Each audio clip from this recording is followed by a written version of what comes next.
जोश दिखाने का, धरती को हिलाने का, अंबर रंग जाने का, ये मेरा जज्बा है, ये सच जज्बा।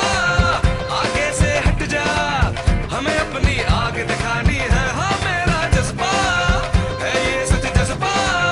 इस रंग में तो रंग जा, हमें अपनी शम्मा जलानी है।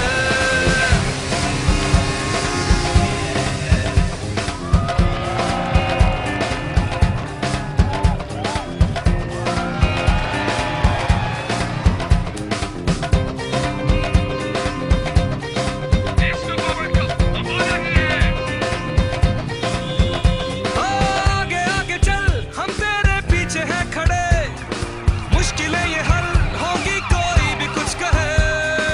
आएंगे वो दिन, दुनिया पे छा जाएंगे, साथ जो चले मंजिल को तो ही पाएंगे। हम चले तो रास्ते सब खुल जाएंगे, अपनी तमन्ना को सच करके दिखलाएंगे। शाहिद भाई, इस मिट्टी का जज्बा जगाए रखना। आगे से हट जा, हमें अपनी आग दिखानी है। हाँ मेरा जज्बा है, सच जज्बा।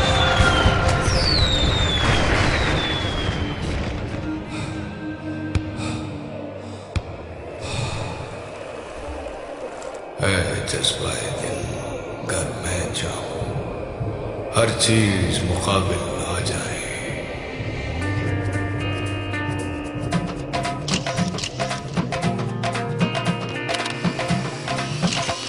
जज्बा छू जाने का, जज्बा बढ़ जाने का, कुछ आजमाने का, दिल को धड़काने का, ये मेरा जज्बा है, ये सच जज्बा।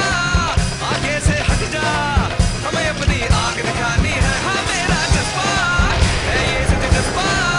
इस रंग में तू रंग जा, हमें अपनी शम्मा जलानी है, हमें अपनी शम्मा जलानी है, हमें अपनी शम्मा जलानी है।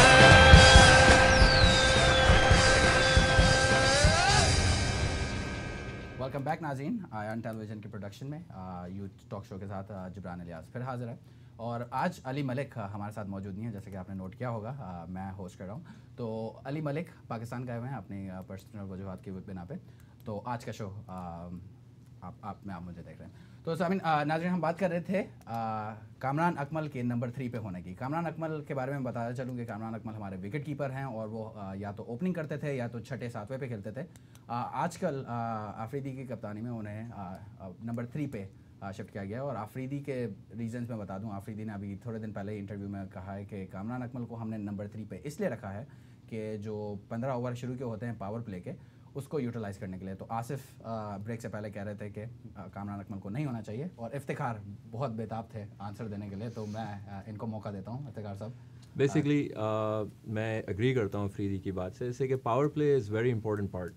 पावर प्ले का अगर आप एडवांटेज नहीं लेंगे तो कोई पर्पस नहीं है। अब यूनुस खान वन डाउन जाके चौके छक्के नहीं लगाता। यूनुस खान सिंगल का प्लेयर है, सिंगल डबल्स वो मीटर क्लिक करता रहता है। आपको एडवांटेज लेना पड़ेगा।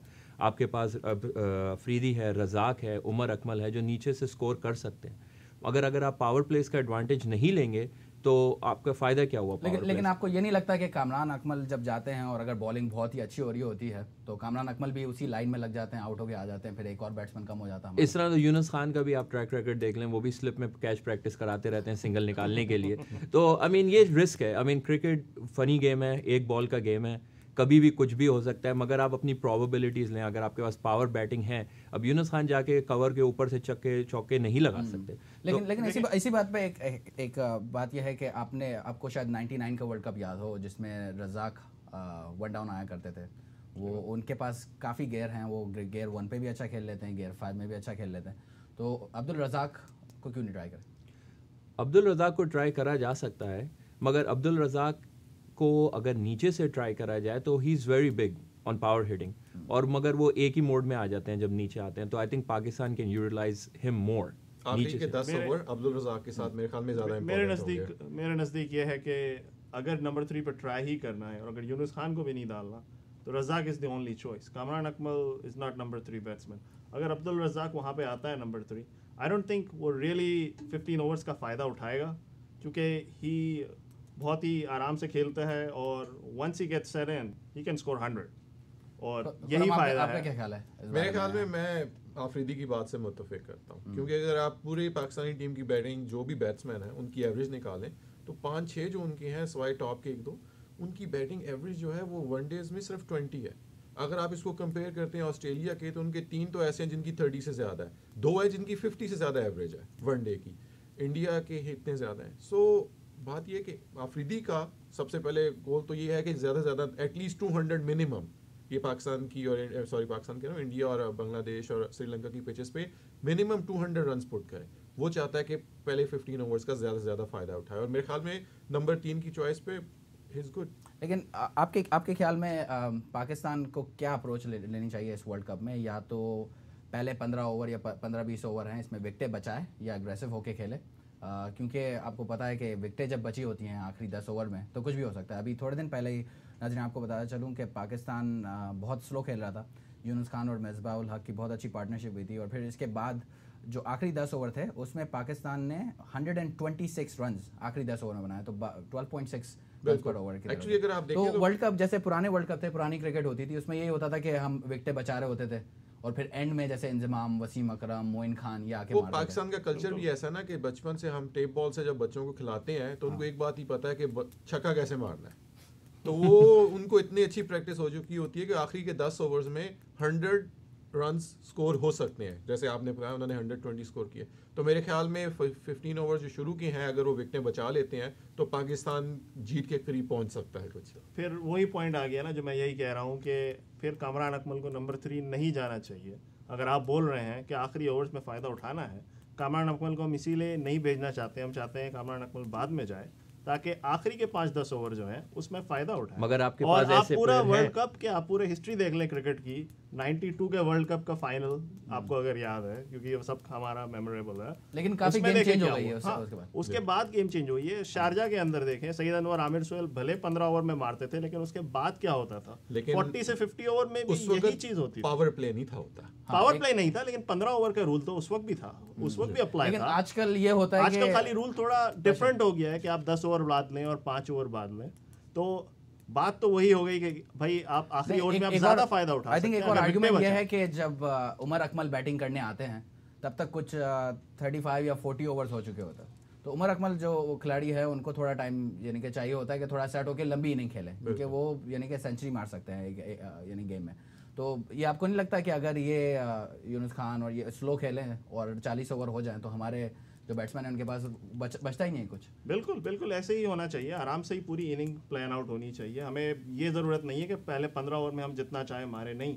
पाकिस्तान का कल्चर क्रिकेट ये है ही नहीं, क्योंकि हम अगर हमारे ओपनर्स और फर्स्ट 1 डाउन 2 डाउन सही नहीं खेलेंगे हम लोग कहीं नहीं पहुंच सकते। इसलिए इट्स इंपॉर्टेंट कि हम स्लो स्टार्ट करें and then we can score big. लेकिन आसिफ अगर आप देखें, अगर आप शुरू में ही विकेटें बचाते हैं या ज़्यादा रन बोर्ड पे लगाते हैं तो जो बाद में लोग आते हैं उनके पास ज़्यादा चांसेस होते हैं हिट लगाने के, अगर और उनका गेम आसान हो जाता है। हर बंदा प्रेशर में नहीं खेल सकता। लेट्स से आप कहते हैं जी हम 4 रन की एवरेज या 5 रन की एवरेज लेके टुक टुक करके चलते हैं और एंड में रजाक आउट हो जाता है, अफरीदी आउट हो जाता है, तो आप 200 भी नहीं क्रॉस करेंगे। तो आपको एडवांटेज लेना पड़ेगा। इट्स अ गैम्बल, आपको एक रिस्क लेना पड़ेगा कामरान अकमल के साथ, या चाहे आप रजाक को भी ले लें, डजेंट मैटर। आपको एक हिटर पावर प्ले का यूज करना है कि भाई हमने पहले 15 ओवर में एटलीस्ट 90 to 110 रन स्कोर करना है। आजकल एक और पिचेस के बारे में बता दूं कि वर्ल्ड कप में जो पिचेस हैं, श्रीलंका में तो चले थोड़ी बॉलर फ्रेंडली पिचेस हो सकती हैं, लेकिन जब अगर हम क्वार्टर फाइनल्स, सेमीफाइनल्स और फाइनल्स की तरफ जाते हैं तो वो गेम्स इंडिया में हैं। और इंडिया में जो गेम्स हो रहे हैं, अगर आपने इंडिया और न्यूजीलैंड का गेम देखा हो जो वार्म अप मैच था, इंडिया ने 360 के करीब कुछ स्कोर किया है।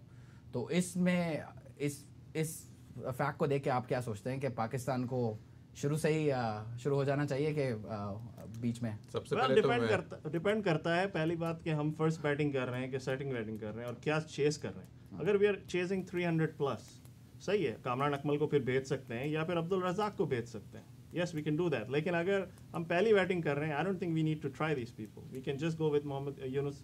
मगर इंडिया जैसी स्ट्रॉन्ग बैटिंग पावर हाउस के सामने आप 250, 270 या इवन 300 करके आप डिफेंड नहीं कर सकते। आपको एटलीस्ट अग्रेसिव एडवांटेज। इसी बात से हम अपने दूसरे टॉपिक की तरफ चलते हैं। हमारा नेक्स्ट सेगमेंट है पाकिस्तान की बॉलिंग। पाकिस्तान की बॉलिंग, जैसा कि आपको पता है कि हमारे पास शोएब अख्तर हैं, उमर गुल हैं, वहाब रियाज हैं, एक नया लड़का है जुनैद खान जो सुहेल तनवीर की जगह पे लिया गया है, सईद अजमल हैं, अब्दुल रहमान हैं।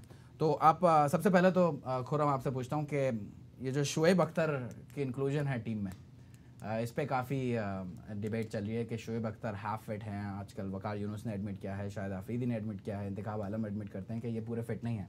तो आपको क्या लगता है कि शुएब अख्तर को लेके जाना चाहिए था इतने बड़े वर्ल्ड कप में? मेरे ख्याल में सबसे पहले तो उनको शुएब अख्तर नहीं कहना चाहिए, शुएब अंकल कहना चाहिए। वो अंकल हो ही गए हैं अब।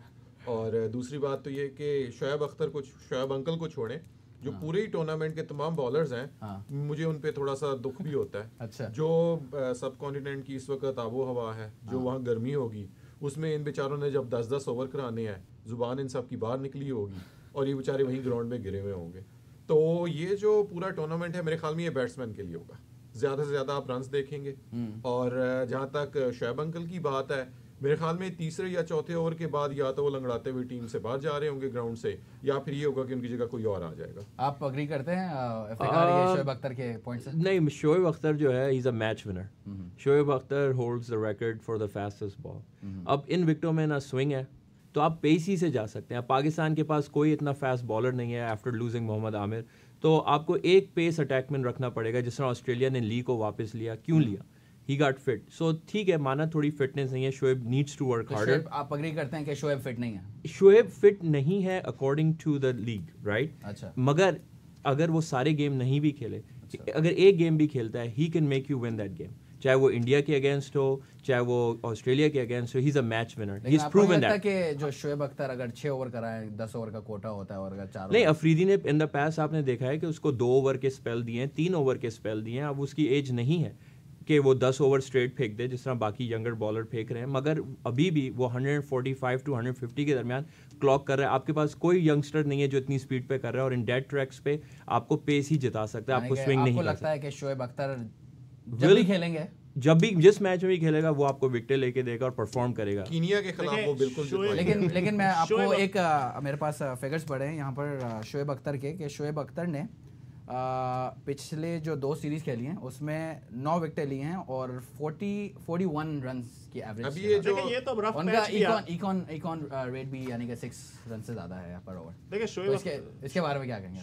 शुएब अख्तर का एक्सपीरियंस जो है उसको आप रिप्लेस नहीं कर सकते। अच्छा। और बैट्समैन पे भी आता है, बॉलर पे भी आ सकता है। उनसे सीरीज खराब हुई है, इसका मतलब ये नहीं है कि हम हर किसी को निकाल दें इन सच एन इम्पोर्टेंट टूर्नामेंट। दूसरा ये, शुएब अख्तर भले सब बोलते हैं फिट नहीं है, हाँ फिट नहीं है, हर कोई मानता है, वो खुद भी मानते हैं। तो हम उनको यूज़ उसी गेम में करें जो स्पेशल गेम, जिस तरह हमारा ऑस्ट्रेलिया से गेम होगा, श्रीलंका से होगा, yes we can use him then. बाकी गेम्स में यू कैन, आप दूसरे बॉलर से गुजारा कर सकते हैं। यानी कि आप इंतखाब आलम ने एक इंटरव्यू में कहा था कि half fit Shoaib can win us the cup. तो आप दोनों I agree. बिल्कुल हो सकता है। मेरे ख्याल में शुएब अख्तर, मैं बिल्कुल एग्री नहीं करता। उनका एक्सपीरियंस बहुत ज्यादा है इंजरीज का, और उसके अलावा उनकी दहशत है। दहशत। कीनिया वाले डरते हैं उनसे, क्योंकि अभी आप देख लें, इंग्लैंड ने उनको 10 ओवर्स में 62 रन मारे हैं, उन्होंने 1 विकेट लिया सिर्फ। सही है, वो तो प्रैक्टिस। जुनैद खान उनके आप देख लें, वो यंगस्टर है, उनका मेरे ख्याल में पहला गेम था, तो उसमें भी उन्होंने 3 विकेटें ली हैं। खाली पेस की बात नहीं है, लाइन एंड लेंथ भी होती है, उन्होंने वो प्लेसिंग भी होती है, वो है ही नहीं वहां पे उधर। अब तो वो बस भागते हुए आते हैं, कहते हैं मैंने 160 टच करना है, वो होता नहीं है। वो लोग हल्का सा फ्लिक करते हैं, चौके पे चौका और चले बाहर। अब कुछ कहना चाह रहे थे? देखिए, एक्सपीरियंस को तो आप फिर भी रिप्लेस नहीं कर सकते, आप कुछ भी कहते हैं। और ये जो विकेट्स हैं हमारी, उस पर आप ये एक्सपेक्ट नहीं करेंगे कि हर गेम में आके वो 3 और 4 विकेटें ले लें। और जुनैद खान जहाँ से आप बोल रहे हैं, वो बिल्कुल न्यू बॉलर है, अगर किसी ने कभी उसको खेला नहीं है। जुनैद खान के बारे में हम बात करेंगे। जुनैद खान की हम नाज़रीन को एक क्लिप दिखाना चाहते हैं जिसमें उनकी जो डोमेस्टिक गेम्स हैं उसकी थोड़ी झलकियां हैं, और उनका हाल ही में क्या हुआ एक इंटरव्यू की क्लिप है, तो हम नाज़रीन को वो दिखाते हैं और फिर आपके जुनैद खान पे भी आएंगे, उनकी भी बात करेंगे और देख लेंगे कि उनमें कितना दम है। तो सामीन, हम एक ब्रेक लेते हैं और ब्रेक के बाद पाकिस्तान की बॉलिंग पे गुफ्तगू जारी रहेगी, और जुनैद खान जो सोहेल तनवीर को रिप्लेस करके पाकिस्तान की टीम में आए हैं उनके बारे में बात करेंगे। तो आप पहले उनकी क्लिप देखेंगे और फिर बात करेंगे। तो सामीन, छोटा सा ब्रेक, इसके बाद हमारे साथ रहिएगा।